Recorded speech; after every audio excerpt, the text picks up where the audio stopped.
সন্দেশখালীর খবর দেখুন। শুভেন্দু অধিকারীর থেকে লজেন্স নেওয়ার শাস্তি এই কৃষককে। এই কৃষকের জমি দখল হয়ে করার অভিযোগ উঠছে এবং সেই জমিতে ঘরবাড়িও তৈরি করে নেওয়া হয়েছে, এরকমটাই অভিযোগ করছেন এই কৃষক।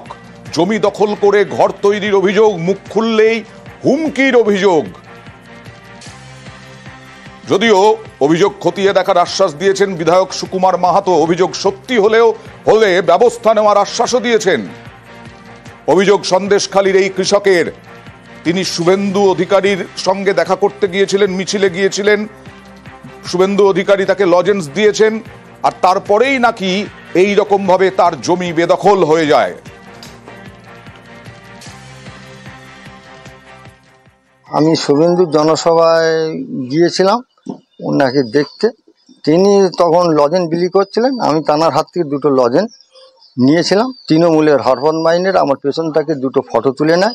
সেই আক্রোশে পড়ে আমার ওই 2 কাঠা জায়গা দখল করে নিয়েছে। অভিযোগটা করেছিলাম থানায়, বিভিন্ন জায়গায় যে যা পাচ্ছে থ্রেট দিচ্ছে, বোম মারবো, অমুক করবো, তুই কি করে থাকিস দেখি, এরকম ভয় দেখাচ্ছে এবং এই ইয়েতে আমরা আতঙ্ক আছি। আমি বিষয়টা খতিয়ে দেখে যদি ওই ভদ্রলোকের কোনো রকম অসুবিধা হয় সেটা আমি দেখছি, যাতে কোনোভাবেই জমি দখল না হয়। আমরা চাই না যে এরকম কোনো জমি দখল হোক। এটা আমি আমাদের দলীয়ভাবে তদন্ত করে তার উপযুক্ত ব্যবস্থা নেওয়ার কথা বলছি। পাকিস্তানে পোষা লস্করে তৈবা আমাদের 26টি প্রাণ কেড়ে নিয়েছে, তারপরেও পাকিস্তানের হম্বিতম্বি, পাকিস্তানের ঔদ্ধত্য কমছে না, আর আমরা ততোধিক শক্তিশালী হচ্ছি। রাফাল মেরিন আজকে চুক্তি সই হলো ফ্রান্সের সঙ্গে। 26টি রাফাল মেরিন কিনছে ভারত 63,000 কোটি টাকায়। এই রাফাল মেরিন কিভাবে ভারতীয় সেনাকে সাহায্য করতে পারে, কিভাবে আমরা শক্তিশালী হতে পারি।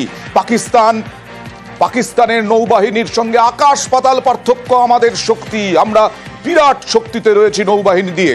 তবুও কি হতে পারে, কথা বলবো সহকর্মী অতনুর সঙ্গে। অতনু, রাফাল এম বা রাফাল মেরিন যদি পাই, নিঃসন্দেহে জলে আমরা শক্তি আমাদের আরো অনেকটা বাড়বে। তার কারণ আমাদের কাছে প্রথমত আমাদের কাছে এমন একটা জিনিস রয়েছে যেখানে আমরা পাকিস্তানের থেকে বেশ কয়েক হাত এগিয়ে রয়েছি। কি তা হলো আইএনএস বিক্রান্ত। আইএনএস বিক্রান্ত ভারতে তৈরি প্রথম বিমানবাহী রণতরী, সেখানেই রাখা হবে রাফাল এমকে। আর রাফাল এম যে বিমান রণতরীতে ল্যান্ড করতে পারে, খুব কম জায়গায় টেক অফের জন্য খুব কম জায়গা নেয়, খুব কম জায়গা নেয় ল্যান্ডিং এর জন্য। আর সেই জন্যই যেহেতু রণতরীতে থাকবে, কম জায়গা নিয়ে থাকতে হবে, তাই রাফাল আর রাফাল এম এর মধ্যে তফাৎ কি? বেসিক তফাৎ, রাফাল এম এর উইংস বা পাখা সেটা ভাঁজ করা যায়, ফোল্ড করা যায় যাতে কম জায়গায় থাকে। 2 নম্বর, ওই যে বলছিলাম যে খুব দ্রুত নামতে হবে, কম জায়গার মধ্যে নামতে হবে। তাহলে কম জায়গার মধ্যে নামলেও অনেক সময় যদি স্পিড বেড়ে যায়, সেই স্পিড চেক করার উপায় কি না, অনেকগুলো তার কেবল বেছানো থাকে রণতরীতে, অনেকগুলো কেবল বেছানো থাকে, টেল হুক থাকে, রাফাল এমের টেল হুক থাকে, যে টেল হুকে আস্তে আস্তে ওই তারগুলো সবকটা লক করতে করতে যায়, তাতে রাফাল এমের স্পিড কমতে থাকে। অত্যন্ত গুরুত্বপূর্ণ আরও একটা জিনিস, যেহেতু জলপথেই অ্যাকশন হবে, সেজন্য র্যাডার আরও বেশি শক্তিশালী হওয়া উচিত। তো রাফাল আর রাফাল এমের মধ্যে তফাৎ হলো, রাফালে যে র্যাডার ব্যবহার করা হয় তার থেকে আরো উন্নত মানের র্যাডার ব্যবহার করা হয় এই রাফাল এম এর ক্ষেত্রে। পাকিস্তান তো মাঝে মধ্যেই জলপথে জঙ্গি ঢোকায়, সেটার উপরেও কি নজরদারি চলবে এই রাফাল দিয়ে? নিঃসন্দেহে নজরদারি চলবে। এবং রাফাল এম এর আরো বড় গুণ হলো যে রাফাল সাধারণত রাফাল মিসাইল ব্যবহার করতে পারে, মিসাইল ক্যারি করতে পারে, কিন্তু Rafale M antiship missile carry করতে পারে, যেটা আরো ভারী হয়। অ্যান্টিশিপ মিসাইল ক্যারি করতে পারে। তুমি বলছিলে না যে জলপথে অনেক সময় জঙ্গি ঢোকানোর চেষ্টা করে, যদি জলপথে কোনো রণতরীও এগিয়ে আসে তো এই অ্যান্টিশিপ মিসাইল দিয়ে তার যে কোনো মুহূর্তে ধ্বংস করে দেওয়া সম্ভব হবে।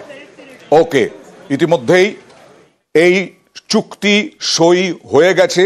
চুক্তির ছবিও আমরা দেখাচ্ছিলাম আপনাদেরকে। ফ্রান্সের থেকে 26টি মেরিন রাফাল কেনা হলো 63,000 কোটি টাকায়। ভারত ফ্রান্স মেরিন রাফাল চুক্তি সই, এবং আমাদের যে নৌবহর, সেই নৌবহরের শক্তি আরো বাড়বে। জলপথে আমরা আরো প্রতিরক্ষা ক্ষেত্রে আরো অনেক বেশি শক্তিশালী হতে চলেছি এই 26টি রাফাল মেরিন দিয়ে।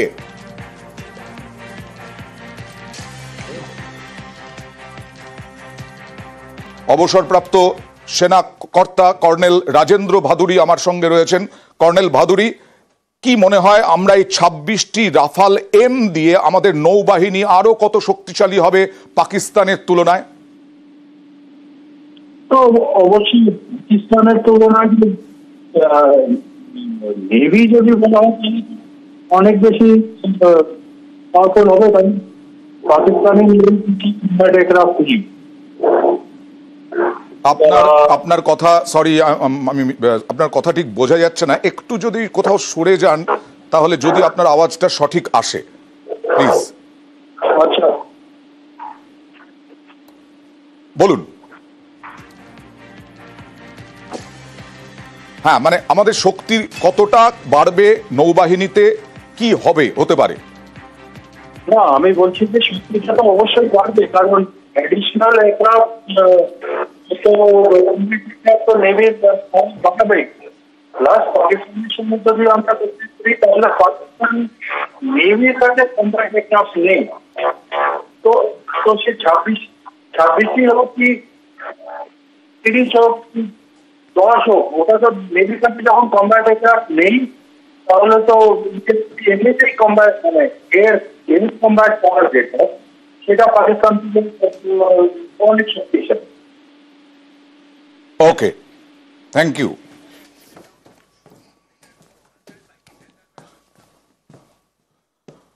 আর ইতিমধ্যেই অ্যাকশনের কাউন্টডাউন শুরু।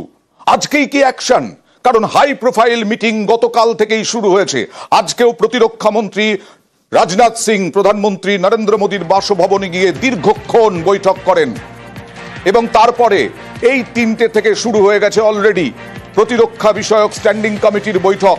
পহেলগাঁও হামলার প্রত্যাঘাত নিয়ে আলোচনা।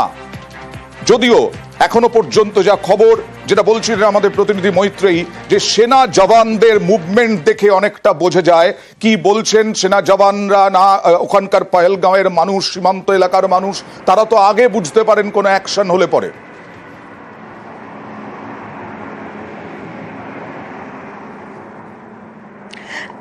একেবারে দেখো, এই মুহূর্তে আমরা যেখানে দাঁড়িয়ে রয়েছি পেহেলগাঁও থেকে সেটা খুব একটা দূর নয় এবং হাইওয়ের ওপরে, এবং যদি হাইওয়ের দিকে তাকিয়ে থাকা যায় তাহলে সেনার মুভমেন্ট কিন্তু আমাদের প্রতি মুহূর্তে সেনার মুভমেন্ট নজরে পড়ছে এবং সেখান থেকেই বোঝা যাচ্ছে যে তৎপরতা অনেকটাই বেড়ে গিয়েছে। সাধারণ মানুষ তারাও কিন্তু বুঝতে পারছেন যে সেনাবাহিনী অনেক বেশি তৎপর হয়ে উঠেছে। তার সঙ্গে সঙ্গে যে এরিয়াল যে ফোর্সেস আছে, অর্থাৎ মাঝে মাঝে কিন্তু যুদ্ধ বিমান তাদের যে মহড়া বা তারা উড়ে যাচ্ছে সেই শব্দও কিন্তু শোনা যাচ্ছে। ফলে সব মিলিয়ে এই মুহূর্তে জম্মু কাশ্মীরের কিন্তু হাই অ্যালার্টে রয়েছে এবং জম্মু কাশ্মীরের সেনাবাহিনীর তৎপরতাও কিন্তু চোখে পড়ার মতো। এই যে বৈঠক, এই বৈঠক অত্যন্ত তাৎপর্যপূর্ণ। তার কারণ যদি গতকালের থেকে ঘটনা পরম্পরা দেখা যায়, গতকাল প্রধানমন্ত্রীর মন কি বাতে বার্তা দেওয়া, তারপর সিডিএস এর সঙ্গে প্রতিরক্ষা মন্ত্রীর বৈঠক এবং তারপর আজকে প্রতিরক্ষা মন্ত্রীর সরাসরি প্রধানমন্ত্রীর বাসভবনে চলে যাওয়ার, সেখানে গিয়ে তাকে সেনা কতটা প্রস্তুত রয়েছে সেই বিষয়ে সম্পূর্ণ ব্রিফিং দেওয়া এবং সেই ব্রিফিং দেওয়ার পর এবং এই মুহূর্তে প্রতিরক্ষা বিষয়ক কমিটির বৈঠক যেটা অ্যানেক্সে সংসদ ভবনের অ্যানেক্স বিল্ডিং এ শুরু হয়ে গিয়েছে, সেখানে চূড়ান্ত কোনো সিদ্ধান্ত হতে পারে তেমনই কিন্তু আমরা সূত্র মারফত জানতে পারছি। ফলে আর সময়ের অপেক্ষা, আর কিছুক্ষণ বাদে কিন্তু বোঝা যাবে যে ভারত প্রত্যাঘাতের জন্য যে ভারত প্রস্তুতি নিচ্ছে সেটা নিশ্চিত। তার কারণ অন গ্রাউন্ডেও তেমন ছবি আমরা দেখতে পাচ্ছি, কিন্তু প্রত্যাঘাত কোন পথে হবে, কিভাবে হবে সেই বিষয়েও কিন্তু আরো কিছু জানা যেতে পারে। ইতিমধ্যেই প্রতিরক্ষা বিশেষজ্ঞরা চলে গেছেন এবং তার সঙ্গে সঙ্গে লিডাররাও উপস্থিত হয়েছেন অ্যানেক্সে, যেটা বলছিলেন মৈত্রেয়ী ভট্টাচার্য আমাদের প্রতিনিধি। আর কি হয় অ্যাকশন, তার আগে দেখুন ডিজিটাল অ্যাকশন তো হয়েই গেছে। বিভিন্ন ইউটিউব চ্যানেল, প্রায় 6 কোটি সাবস্ক্রাইবার সব মিলিয়ে, সেই ইউটিউব চ্যানেল, পাকিস্তানের ইউটিউব চ্যানেলগুলোকে ব্যান করে দেওয়া হলো। তার মধ্যে শোয়েব আখতারেরও একটি ইউটিউব চ্যানেল আছে, কারণ এই ইউটিউব চ্যানেল থেকে ভারত বিরোধী প্রচার, হিউজ প্রচার হচ্ছিল। রণহুঙ্কারের অ্যাকশন, পহেলগাঁও হামলায় প্রতিশোধে এবার ডিজিটাল জবাব। সরাসরি চলে যাব মৈত্রেয়ীর কাছেই। মৈত্রেয়ী, কতগুলো ইউটিউব এবং সংবাদ মাধ্যম সেগুলোকেও ব্যান করা হয়েছে কিনা, কি আসছিল ওখান থেকে ভারত বিরোধী?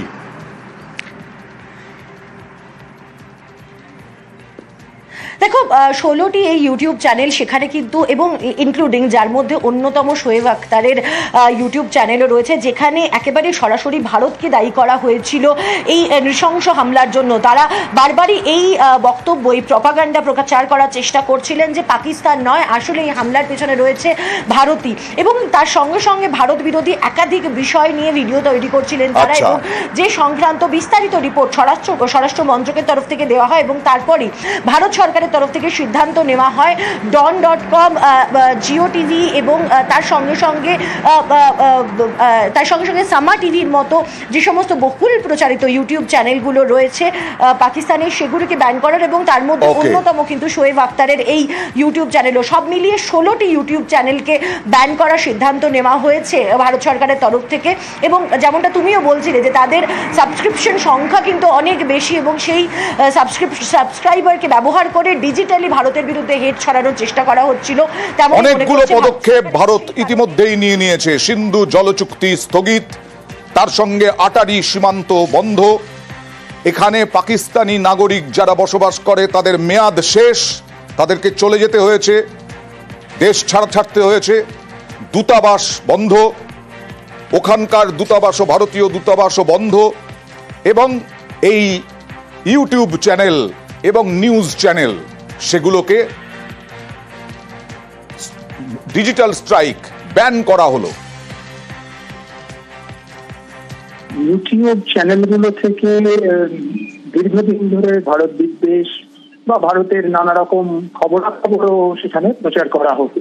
এর ফলে কি হতো, দুটো দেশের মধ্যে যে বৈরিতা সেটা বাড়ছিল দীর্ঘদিন ধরে, আর এখন তো এমন একটা অবস্থা, তখন ব্যান না করে উপায় নেই। আসলে এই আধুনিক যুগে কিন্তু এই ডিজিটাল বিষয়টি অত্যন্ত গুরুত্বপূর্ণ।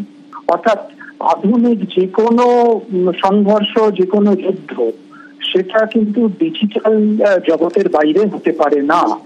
ফলে এই যে ব্যান করা হলো, এটা কিন্তু তারই অঙ্গ, এবং অবশ্যই ভবিষ্যতে আরো বিচ্ছিন্ন করা হবে পাকিস্তানকে, সেই দিকেই যাচ্ছে। আজকাল যে মিডিয়া এত ওপেন হয়ে গেছে যে সিক্রেসি বা সিকিউরিটি বলে কিছু নেই। সুতরাং যতক্ষণ না পর্যন্ত, বিশেষ করে এই ইউটিউব হোক কিংবা অন্য কিছু, তারা কি করছে যে গরম গরম সব কিছু কিছু কথা বলে তাদের উদ্দেশ্যটা কিন্তু সাধিত হচ্ছে।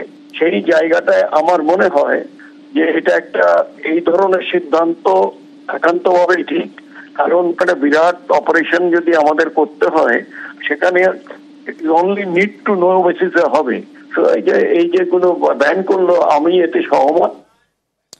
এইরকম কাপুরুষোচিত যে ঘটনা ঘটিয়েছে লস্করে তৈবার জঙ্গিরা, গোটা বিশ্ব থেকে নিন্দার ঝড় বয়েছে।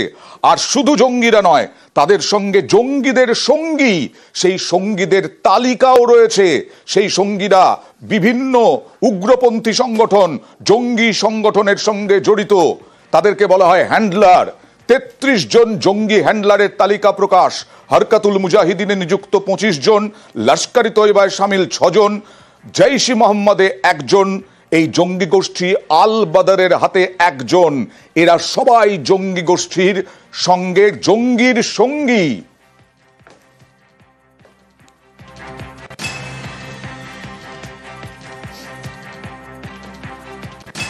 আর জঙ্গি সহযোগীদের খোঁজে তল্লাশি, পহেলগাঁও হামলায় সক্রিয় কাশ্মীরি এই যে হ্যান্ডলাররা, জঙ্গি হামলায় সব রকম সাহায্য এই জঙ্গির সঙ্গীদের।